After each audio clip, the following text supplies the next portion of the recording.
ইসরায়েলে হামলা অব্যাহত রাখার অঙ্গীকার করেছে ইয়েমেনের সশস্ত্র গোষ্ঠী হুতি।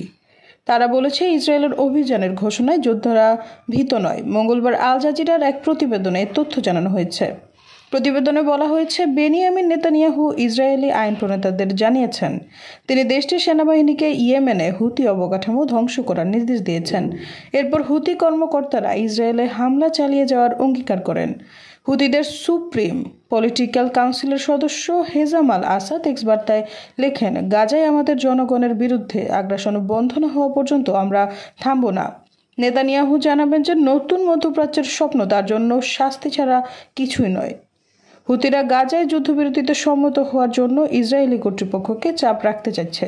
এজন্য তারা ইসরায়েলের রকেট ও ক্ষেপণাস্ত্র হামলা শুরু করে।